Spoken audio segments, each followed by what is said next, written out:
April 1981, 18-year-old Deborah Miller is found beaten to death inside her apartment in Mansfield. The brutal murder would go unsolved for the next 4 decades.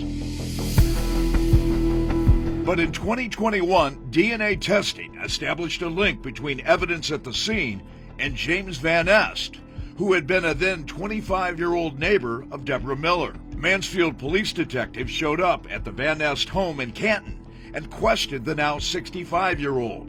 Fox 8 News obtained recorded copies of that interview, during which Van Est said that he had been questioned by police right after the murder of Deborah Miller. They just want to know if you've seen or anything, or? No, they had me as a suspect.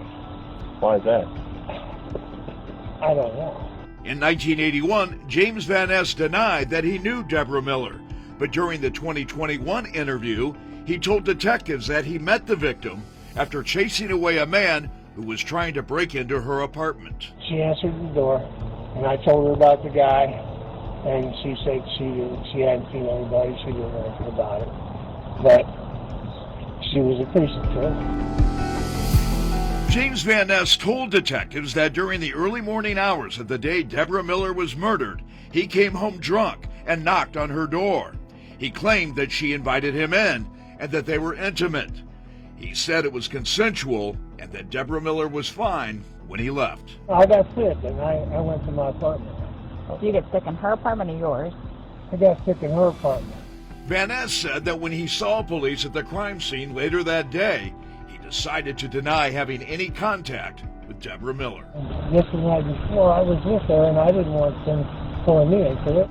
Detectives concluded that 4 decades after the murder, Van Est fabricated the self-serving story as a way to explain why his DNA was found at the scene of the crime. I don't know, why you folks would be coming to me after all these years, and I didn't have anything to do with that. Then in 2024, after the latest DNA technology revealed that the DNA of James Van Est was also found on the murder weapons, which included pots, pans, and oven grates, detectives paid another visit to his home in Canton. But this time, Van Est said he spoke with an attorney and he was not willing to answer their questions. I'm just trying to build a case. Yeah. Well, I don't want you to build no case against me because I didn't have anything to do with it. Well, I didn't say you did. I know, but you wouldn't be here if you didn't think I did. Investigators say after that visit, James Van Est suddenly sold his home and fled to West Virginia.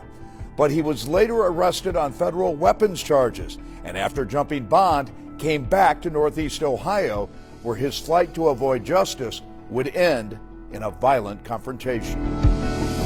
During a shootout with law enforcement at a hotel in Stark County's Jackson Township in November 2024, James Van Est was shot and killed by SWAT team members.